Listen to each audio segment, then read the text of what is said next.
Can't do it. Just like you can't be on Pontius Pilate's payroll and say you following Jesus into the temple. Can't do it. Well, for God, all things are possible. Now, I believe that. So somehow God can work it out. But from our vantage point, it's going to be hard. You see. But when you carry all of those burdens and put on that full arm of the 6th chapter of Ephesians, oh, the Lord can use you, but the Lord can't use cowards. Martin used to say, I'd rather be dead than afraid. Mary Ellen Pleasant, the great godmother of human rights in California, she was a black sister. She gave John Brown $500,000 in 1854. He's the first black millionaire before Sister Walker of Indianapolis. Yeah. She had married Robert Barron. He dropped dead. She got the money. And she founded all these centers for poor people and addiction. She would always begin every speech, I'd rather be a corpse than a coward. I'd rather be a corpse and a coward. That's Mary Ellen Pleasant.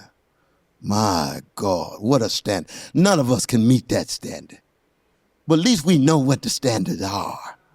You know what I mean? Yes. We know what we are. Miles Davis couldn't hit the high C of Louis Armstrong at the end of West End Blues. He blew that high C after his mama died. Something was deep inside of him at the end of West End Blues. So Miles said, I'm going to play it cool. I'm going to play my East St. Louis version.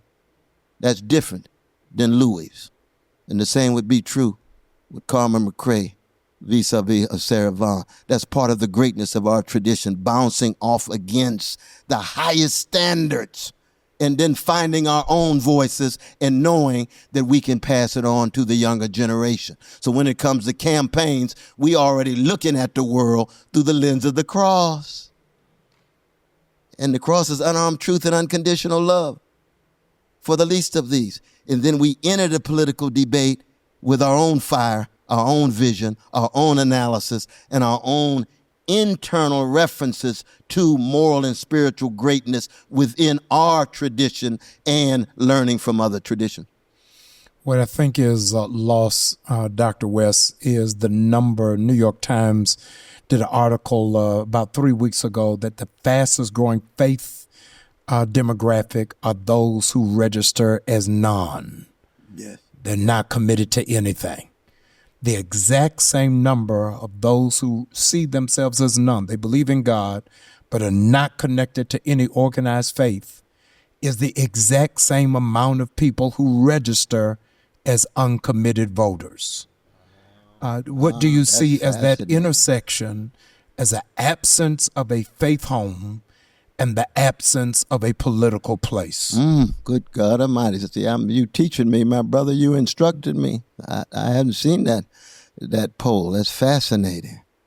I shouldn't be surprised, though, because if you live in a market culture and you end up with dominant forms of market religion, not just at the church, but in the mosque and in the synagogue and in the temples, then people who have a genuine, deep hunger for the real thing of love and faith and hope, they're going to turn away.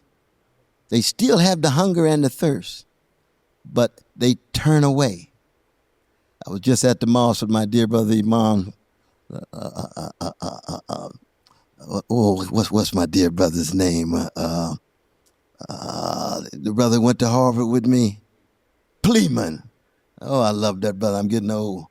Biden's not the only brother working on things. But my dear brother Pleeman, we were at Harvard together. He also connected to the network I was talking about. But Imam Pleeman Al-Hameen, I love that brother. I respect that brother. And we were talking about the same thing, this sense of hunger. And so many of the folk who are in the mosque who are black came from churches. That's right. And there were critiques of the church. They didn't see enough deep spirituality, moral discipline, and so forth, you see. And Muslims are growing, but they themselves can be subject to the same market forces and not want to take a stand in that regard. And so you end up with this growing number of folk. We're hungry and thirsty for genuine religious faith and spirituality, but we're not getting it in the institutions of religion. That's right. And so we have to try to keep alive what I'd call the prophetic wings of the black church. And this is true in synagogues. This is true in mosques and so forth. And we learn from each other. We're at a moment now where I think we could reach the conclusion, as Rabbi Heschel did in 1965 in his great essay, no religion is an island. No religion is an island. What does that mean? That means that any of us in the black community or any of us in the American community, we are learning from those of other religious traditions. Just like when you gave this powerful speech there at the UN, you followed by imam. That's right. Followed by a rabbi. We march with them. Right? We know our theological differences. We grounded in our own traditions, but we come together with a solidarity and a genuine coalition because we're fighting against various forms of evil. The ecumenical movement among religious traditions is crucial, but the largest ecumenical movement in the world right now is organized greed, institutionalized hatred that takes the form of nihilism. And nihilism means might makes right, raw power dictates reality, lies triumph over truth, and those who are most powerful and strongest say and do anything and get away with it.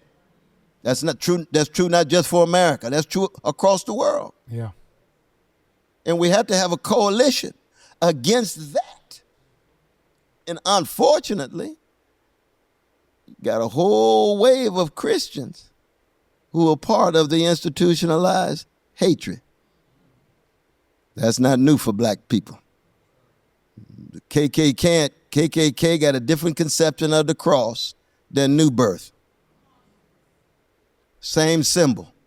One used for demonic and devilish ends, the Klan. The other used for that blood at the bottom of that cross. New Birth at its best, you see. And so in that sense, the question becomes, how do we speak to them in such a way that they understand our witness? The challenge is going to be that we don't cater to them. And what I mean cater to them is you don't just find out what you think your convictions ought to be because a poll is saying X or a poll is saying Y, or the way in which you create coalition is simply to go along with things that you really don't agree with. You got to let folk know where you stand. You got to let folk know these are the convictions we have. And then see where we can overlap. See, the last thing the Christian church needs to do is to give up on the great landmark spirituality and landmark witness of the black church. Because once you give that up, then you only have an abstract academic discussion, and you don't have anything that's going to sustain you when your mama is in the coffin and you standing there waiting for strength to sustain you. That's not a political moment. Or when your child is sick at 7. Or when your friend betrays you at 28. That's a spiritual issue. You're going to need a spiritual source that's not dictated by ideology and politics. And if you give that up, no matter how politically correct you are, you're going to collapse. You're not going to be able to sustain yourself and be yourself as a part of that coalition. And we learned something from black musicians as well in terms of our coalitions, because a lot of times, a lot of young folk come up to me and say, well, Brother West, I want to be your white ally. I say, white ally? What you talking about? What you talking about? Miles Davis Quartet, you had a white brother named Bill Evans playing the piano, didn't he? Do you think he turned the train? Coltrane, you play your solo. Ron Carter, you play your solo on the bass. Now we're going to have the white ally solo. No, we're going to have the solo by the piano player. His name is Bill Evans. He's in the band. He ain't no white ally. He's in the band. John Brown wasn't no white ally if he died for black people. He's in the Mother Shut Your Mouth band. When folk are in the band, they've already proven themselves by being tried and true enough, by being there in the foxholes and the struggles, and they become integral to any movement. The same is true with Sly Stone's band. White brother playing the drums, white brother playing the saxophone. You think Sly gonna turn to Greg and Jerry and say, now we got the white ally solos? No, they in the band. The struggle is being in the band. When you in the band, you've already proven yourself. You in the band, you reliable, you trustworthy. Now, it's true that the white brothers and sisters have to humble themselves, shatter their arrogance, shatter their condescension. Don't think they know everything because they're from the vanilla side of town. They got to humble themselves. Bill Evans deeply, deeply humbled himself before the genius of Miles Davis. We know that. Oh, yes. We know that. But when you in the band, you've got a deep human connection. It's brother, sister, sibling at its deepest level. And you see that in the language of James Baldwin and Audre Lorde and others who understood that the band that they were a part of was always one that was based on integrity and honesty and trust, no matter what your skin pigmentation or sexual orientation or gender or national identity and so forth. Mandela understood that with Brother Slovo in South Africa. Strong unity and solidarity, ebony and ivory, black and white. And it's not about kumbaya. It's about you could rely on folk because they come through owing to their courage and integrity. That's what we need more of. But we are experiencing a moral renaissance right now. Yes. Even as the empire is dying and decaying, there is something that is emerging. And more of our young people are part of that. And we just want to tell our young folk, no matter what you come up with, keep the love and justice, not hatred and revenge, at the center of it. Don't slap your grandmama in the face, in the grave, or over the porch of heaven by trying to be so sophisticated that somehow you think you can give up on the love and talk about hatred and revenge and think you a revolutionary. Get off that crack pipe now. You got something to learn from your great-grandmothers and fathers. They had a spiritual insight and a moral wisdom, and it has everything to do with love and justice and staying in contact with the humanity of other people, even when they were enslaved, even when they were lynched, even when they were Jim and Jane Crow. It may not have been an effective tactic overnight, but look at you now. You still in your right mind enough to be wrong.